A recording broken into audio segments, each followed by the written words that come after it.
a few years ago, decided to display them rather than just kind of keep them in a shoebox because they give me energy. They remind me what I'm capable of.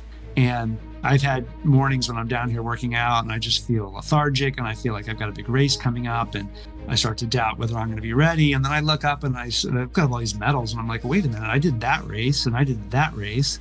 And like, I got this. Like, it's just like instant reminder of what I'm capable of. It's at least possible. Like, that's the beginning point when you unlock the potential, is when you at least admit, okay, this is possible. It may be really hard and there may be a lot of challenges and obstacles, but I could do this if I decided to commit to it.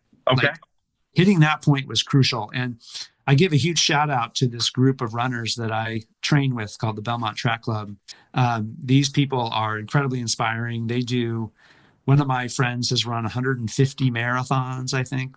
Another one of my friends just ran a 200-mile. Something was wrong. It was so painful that it wasn't just like go home and ice it and, come back the next day. So I went and got an MRI and they confirmed that I'd partially torn that tendon and that if I continued to run on it, I was going to fully tear it, which is what I was doing, which is what was starting to happen as I continued to run through the pain. So I had a couple choices. Number one is like just ignore them and just keep being stubborn and risking fully tearing the tendon. Another was postpone the marathon.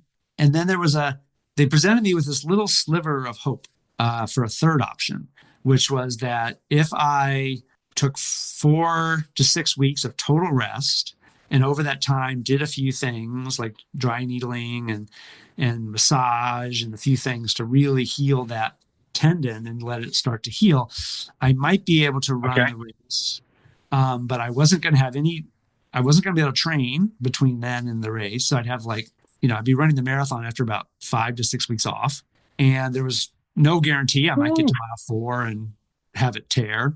I need to do something that lets more and more people know that there's still a lot of productive years ahead for them to do things that they had given up on or that they never tried in the first place. Like maybe they always wanted to run a marathon, but figured they were too old to do it. Things like that. There's a guy that I had become friends with who has never done a triathlon before at all.